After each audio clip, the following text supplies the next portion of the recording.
진실하고 지혜로운 삶을 위한 팟캐스트 7번째 시간입니다. 지난번에는 상담이 필요하다면, 목적에 맞다면 언제든지 요청하고 또 요청해야 한다는 말씀을 드렸습니다. 특히 자녀를 둔 부모님들은 자기 자신의 정서 건강을 돌보고 잘 유지하는 것이 자녀를 위해서 아주 유익한 일이라는 이야기도 했습니다. 만약에 큰 마음 먹고 상담을 한번 받아보기로 했다면 어떻게 적절한 상담가를 찾아야 할까요?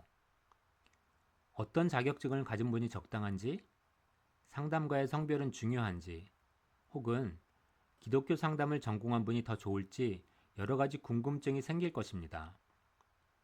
게다가 온라인으로 검색을 해보면 제일 먼저 나오는 이름을 믿을 수 있는지도 궁금할 것입니다.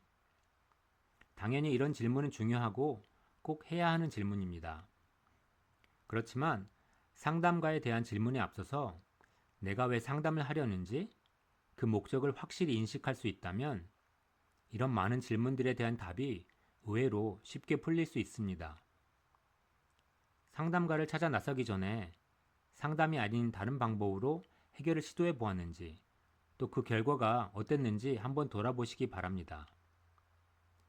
그런 후에도 여전히 해결책이 보이지 않고 상황이 점점 어려워지고 있다면 어떤 문제가 상담의 초점이 되어야 하는지, 상담을 통해서 무엇이 성취되면 성공이라고 여겨질지 먼저 생각해 보시는 것이 필요합니다.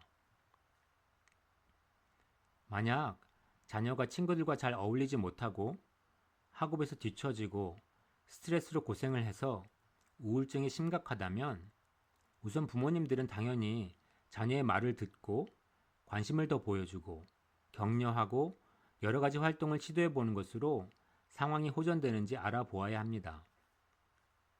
만약 이런 노력들이 좋은 결과를 거두지 못하고 자녀의 상황이 악화된다면 좋은 시기를 놓치기 전에 상담을 시도해 보는 것이 좋을 수도 있습니다.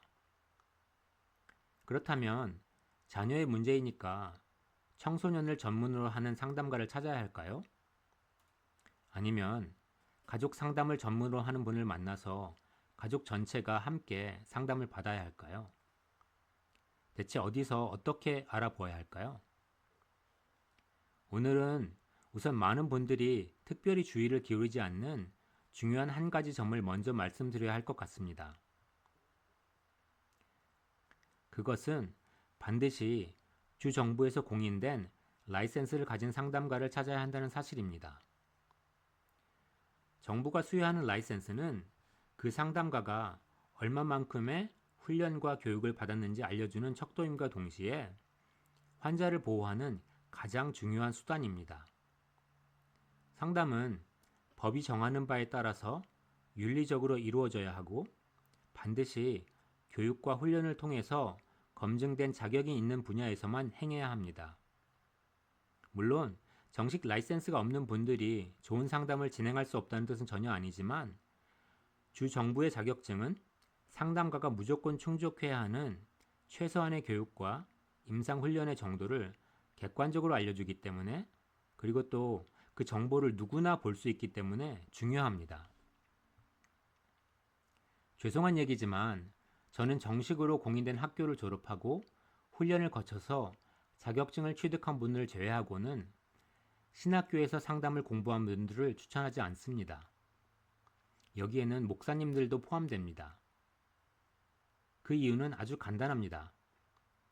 대개의 신학교는 상담가가 수행해야 하는 필수 과제인 진단, 평가, 치료에 대해서 배우고 연습하고 훈련할 수 있는 여건과 환경을 가지고 있지 않습니다. 아무리 선한 동기를 가졌다고 할지라도 경험과 훈련이 제대로 되어 있지 않기 때문에 그냥 상식적인 선에서 잘 들어주고 공감하는 것으로 상담이 끝날 가능성이 많습니다. 어떤 경우는 검증되지도 않은 개인적인 생각을 조언의 형식으로 제공하기도 하고 심지어는 성경 구절을 인용하면서 환자가 신앙생활을 제대로 하지 못해서 그렇다고 혼내기도 합니다. 결국 환자와 가족은 제대로 된 서비스를 받았는지 알 수 없고 비밀 보장과 같은 법적인 권리를 주장하기 아주 어렵습니다. 좀 얘기가 길어졌는데요.